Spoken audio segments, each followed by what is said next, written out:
What's up, Uncle Chan Bud? You mean it's Memory Lot back with another video. Today we about to react to 9-year-old uses true crime skills for favorite TV show to manipulate Captor, the Jeanette Tamatu case. This is Little Caesars Pizza. How can I help you? On July 8th, 2003, a Little Caesars cashier in San Jose just joined Honey Bunches of Unks. Appreciation for joining Honey Bunches of Unks, man. Appreciate it, man.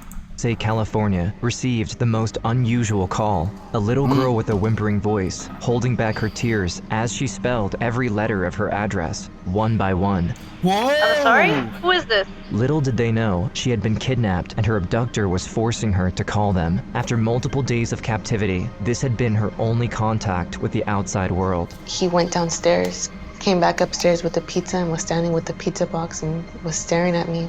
And he handed me a flyer. And on the flyer was a picture of me, and it said missing. Turned to me, he was like, I have to get rid of you tonight. Kidnapped, assaulted, and held in bounds, 9-year-old Jeanette Tamayo was long gone when the police finally arrived at the scene. A young girl was abducted from her home after school. The police later got their hands on some footage from a nearby security camera, but it was quickly deemed useless due to the low quality of the recording. Police have no leads in the disappearance of 9-year-old Jeanette Tamayo. After days without any development in her case and no statewide Amber Alert issued, Jeanette knew she had to take matters into her own hands. My fear turned into courage, and I told myself, I'm a fighter. I'm gonna make it.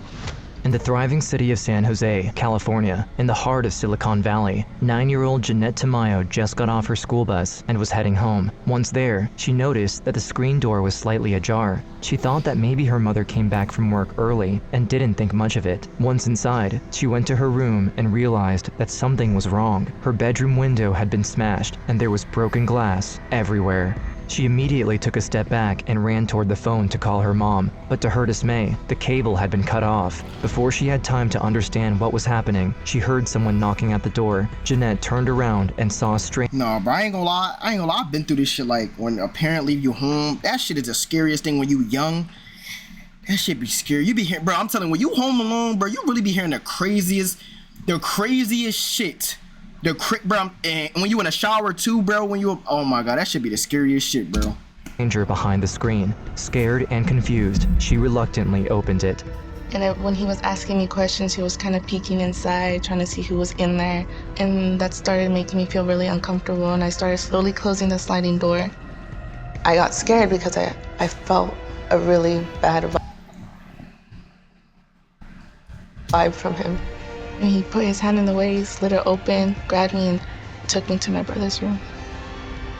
He threw me on the bed and took off my pants. Out of respect for Jeanette, we won't— Come on, man, what the fuck? Cover the assault, as it is extremely graphic. After he was done, her attacker handcuffed her and tied her legs together. He then carried her to his car parked in the garage. There— Like, why do people do this? Like, what, like— But I want to go, what goes through people's mind? Like, what, how are you even the way that you are? Like, what happened? The man tried to open the door, but couldn't lift it more than a few inches before he saw another vehicle stopping right in front of the garage. From the back seat, Jeanette recognized her mother's car. My brother crawled under the garage. When it opened a few inches, the first thing I told him was to run.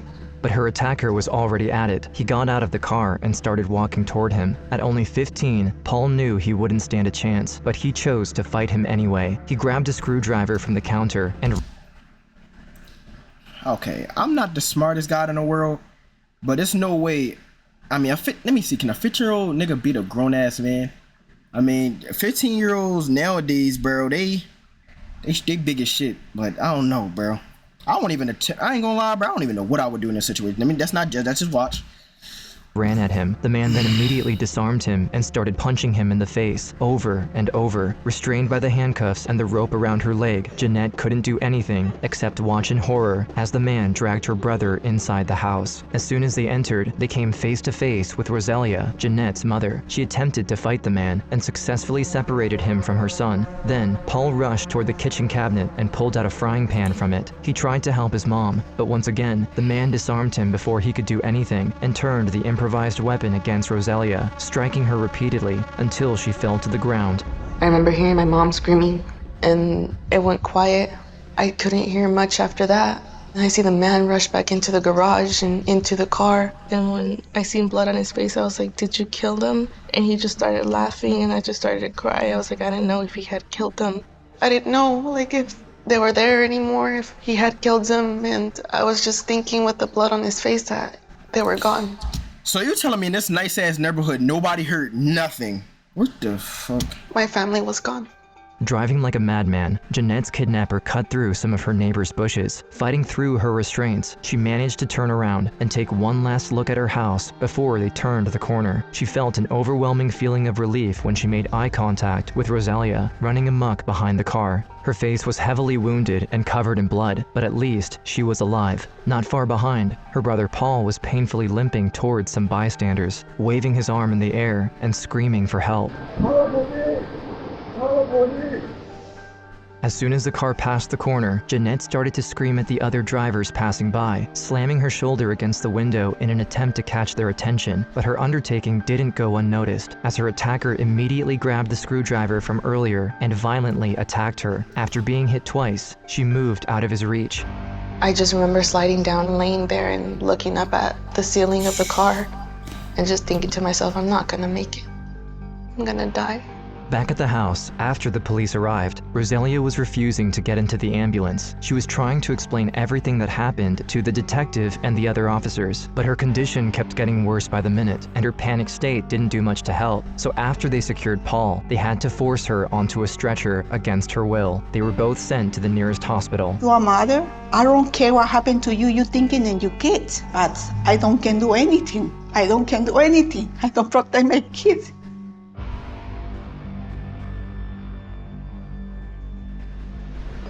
With their only witnesses gone, the police had barely any information to work with. From the get-go, they knew that Jeanette had been kidnapped and that someone broke into the house, cut the phone cords, and attacked them before leaving with her. But other than that, all they had was the crime scene.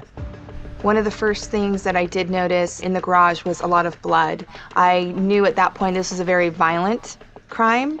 You start thinking, are we going to bring her home alive? Heather Randall, the detective assigned to the case, initially thought that maybe some of the blood around the kitchen and the garage belonged to Jeanette. As her forensic team were grabbing samples and examining the scene, she also called in handlers and bloodhounds to get the search started as soon as possible. But sadly, this didn't lead them very far, since neither Jeanette nor her attacker were injured during the initial attack. As this was happening, she also noticed a security camera in the driveway of one of the neighbors. By reviewing the footage it captured in the last hour, they were able to establish a rough timeline of the events. 30 minutes before Jeanette— damn! This nigga fucking driving fast. Bro, like nobody, bro, I would think something is wrong with a nigga driving. Bro, this nigga driving fast as shit on this quiet ass block.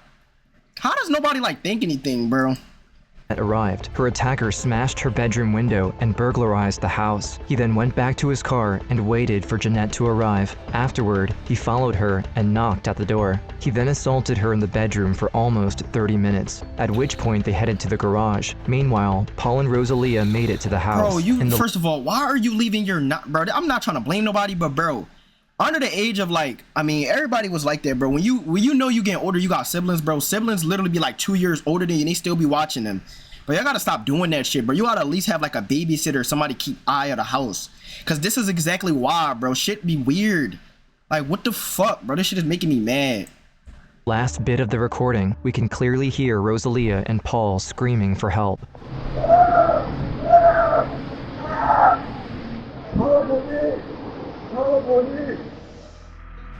But Randall was mainly interested in one particular moment. Here, when the attacker's car was right in front of the camera. In California, it is mandatory to have either a name, a license plate number, or a phone number tied to the perpetrator to issue a statewide Amber Alert. It's heartbreaking. You have the evidence right there, it's so close, and yet you need just a little bit clearer video. So before she was able to fall back on Paul and Rosalia, she alerted the media, hoping that, even without an Amber Alert, maybe the population would mobilize themselves anyway and spread the word about her disappearance. Together with her department, they got service helicopters in the air with This is sad as shit. loudspeakers, calling out her name, and gave press conference after press conference, just to make sure Jeanette's name was on everyone's mind in San Jose. It puts 1,000 more sets of eyes out on the street, and we knew it was extremely important to push the information out to the public, give them a picture of Jeanette, make sure that flyers were flooded throughout the city. Along the way, Jeanette kept mental notes of every turn they made, hoping she would be able to find her way home if she ever escaped.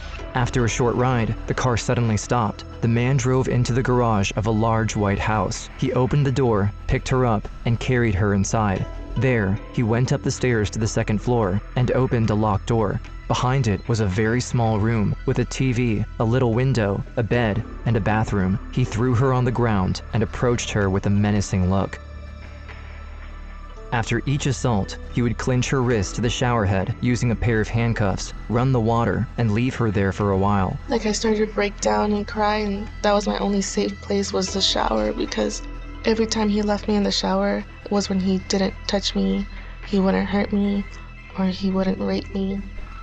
Whoa! The next morning, the aftermath of the kidnapping took its toll, while the rest of the Tamayo family why don't niggas do this shit, bro? Like, this is just sad. gathered around Rosalia in San Jose. The police asked some of the family members to take part in the public address. In the morning, he was watching the news again. My cousin was talking to me through the news. She was saying, Jeanette, if you can hear us, just know that. Be strong, girl. We're looking for you. She was like, just don't give up. That gave me hope. That gave me the strength. Either I'm going to fight to get out of here or die trying. During her second day of captivity, Jeanette started to plan out what would be her best course of action against her abductor. Because my life was at risk, I said to myself, I have to have a conversation with him so he gains my trust. So she tried to ask him the most casual I ain't gonna lie, kids is smart though, bro. question she could think of. I remember asking him, where are you from? Her attacker turned around with a dubious look on his face. He stood up, looked at her straight in the eyes, and for the first time since he kidnapped her, smiled. An intense feeling of disgust filled her chest. At that moment, she wished she could have spit at his face, stabbed him in the back with his screwdriver, or any other acts of retaliation one could think of. But instead, she listened to her instinct. She smiled back, trying to look as innocent as possible. She then asked him if she could get a glass of water. He handcuffed her and for the first time, left her alone in the room while he went down the stairs to go and get it. The fuck? Now by herself, she started to nervously tinker with the handcuffs, since she had noticed that the lock didn't require any key. It was mechanical. I remember feeling with my fingers a little button and like a latch. I realized that if I moved the latch one way and pressed that button, the handcuffs would release. Now freed, she knew she only had a minute to think of something useful, something that could either save her, or maybe help the police find the culprit if she ended up getting murdered. My brother and I would always watch CSI, Law and Order, and the detectives on the shows would always look for clues. Swiftly, she grabbed the watch the man left on the nightstand. Then, she rushed to the other side of the room, where the man had placed a few toys for her to play with. She grabbed a little clay turtle out of them, and finally, she ran by the bathroom and grabbed her underwear. She remembered that the CSI cast often used the victim's underwear in sexual assault cases, and she wanted him to be punished for what he did to her. But soon enough, her investigation was cut short as she began to hear the heavy footsteps of her kidnapper walking up the stairs. I jumped back on the bed, put the handcuffs on, and once he walked through the door, he just looked at me, and in my mind I was hoping, please don't touch me, because I had things on me that I was afraid that he might find. On the third day, Jeanette's family was devastated by the lack of progress the case had made. Despite the incredible amount of effort pulled by Randall, the police still had nothing on hand that could lead to her location. When the police tried to tell Rosalia that past the 48 hours mark, most kidnapped children are never found, she refused to listen. I feel very, very, very sad because you're scared. My daughter, she's a little kid. She has only 10 years. I asked the police what happened with my daughter. When my daughter came by, say, maybe never. I'm screaming a lot. My daughter I don't see for 3 days. I don't feel comfortable because I don't protect her. I don't protect her, I don't feel good.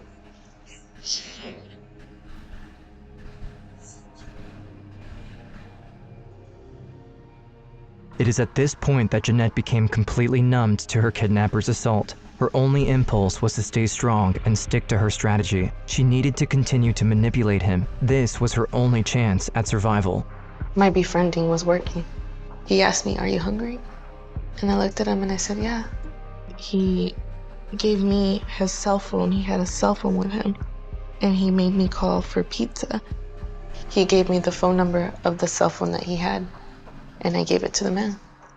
The man on the other side of the phone said, "Can I get your address?" He told me the address.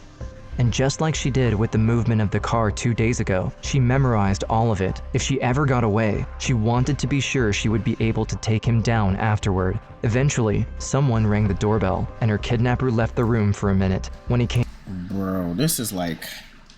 back, he had a smile on his face. He put the pizza on the floor, and on top of the box, there was a missing person flyer with her face on it. He then told her that he would get rid of her tonight, before leaving the room. Once he closed the door behind him, she threw away the pizza and started to grab all the evidence she could. She then stuffed all of it inside the pizza box and hid it under the bed. When he came back, he grabbed a pillow and started smothering her with it. Gasping for air, she tried to push her face against the side, but the man was too strong.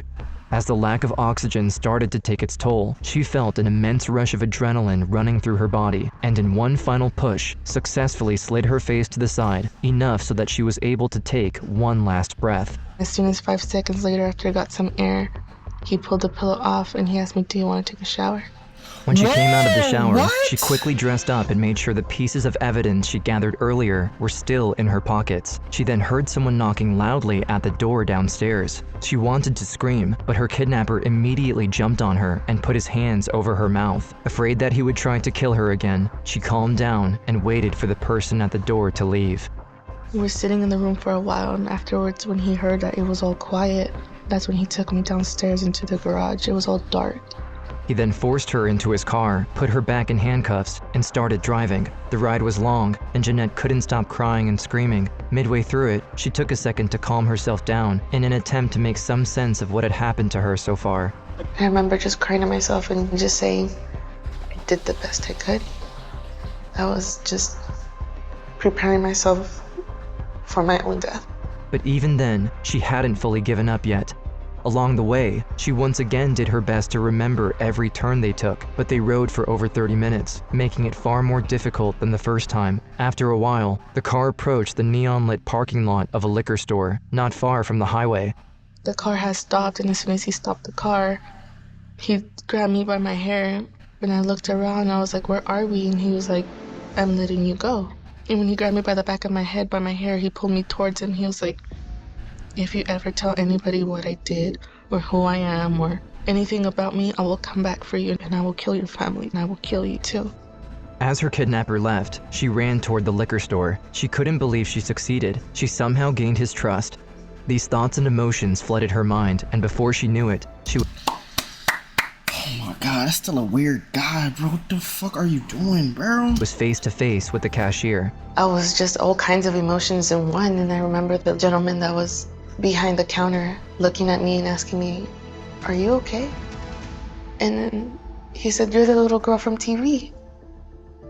The man behind the counter didn't hesitate. He handed her the phone, and when he realized she was distraught, picked it back up and called 911 himself. She said, "Let me use the phone." I said, "Okay, here's the phone." When she started dialing the phone, she was panicking, scared. She didn't know how to dial the number. Once the San Jose police got word that Jeanette had been located in East Palo Alto, they immediately reached her. Detective Randall was overjoyed to finally see the little girl with her own eyes. But in the back of her mind, she knew they needed to act quickly if they ever wanted to get their hands on the culprit.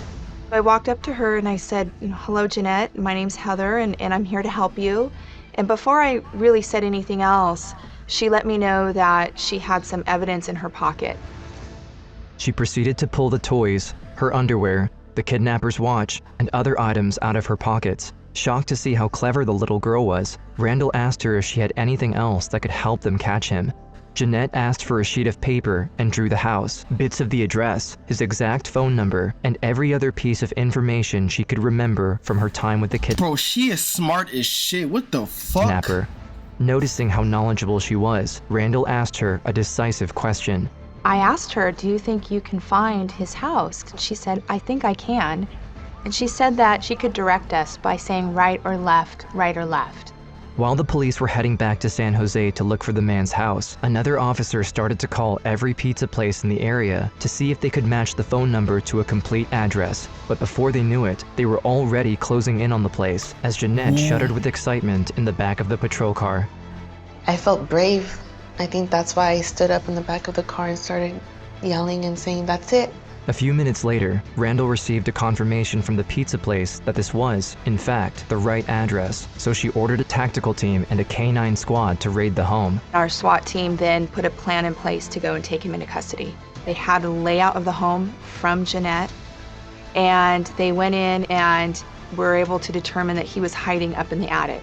The suspect, David Montiel Cruz, attempted to evade arrest and threatened the officers inside the house, so they unleashed the dogs at him. He suffered multiple injuries on his arms and was escorted outside of the house. Yeah, get that bitch ass nigga. Inside, Heather also found the evidence-filled pizza box under the bed. Police say they know little about the background of the suspect. He was arrested at this house early yesterday morning. The district attorney's office filed 9 felony charges against Alvarez, including sexual assault, burglary, forcible lewd acts, rape, battery, and a special circumstance. Like, After why the would you arrest, even do some shit like that? Like, what do you gain? Like, what? You don't gain nothing from that, bro. They gonna fuck you in your ass in jail, bro. Like, literally, bro. Rosalia was called, but emergency services needed to get Jeanette into the ER as soon as possible. After all, she'd been stabbed, and the wounds had yet to be treated, so Rosalia and Paul followed them and finally got reunited with her once she was stabilized. I remember them taking me to the hospital, running tests on me. I remember opening the door and seeing my mom. And her face was so bad.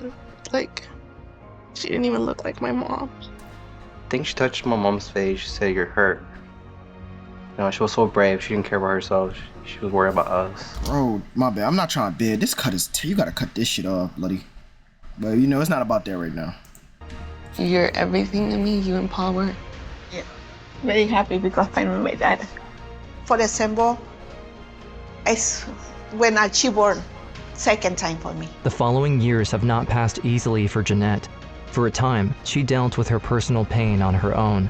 She would never leave the house, stuck in the clutches of a paralyzing fear of men and the outside world. But when she was 15 years old, after 6 years of therapy, something clicked. She finally decided to face her fear and do something about it. 12 years later, TV producers reunited her with Heather Randall, the detective who, with a little help from one clever 9-year-old, put an end to the rampage of David Montiel Cruz and put him behind bars for life. Hi. It's so good to see you. I never really got the chance to come back and like tell you guys thank you for everything that you did. Like, I really appreciate it.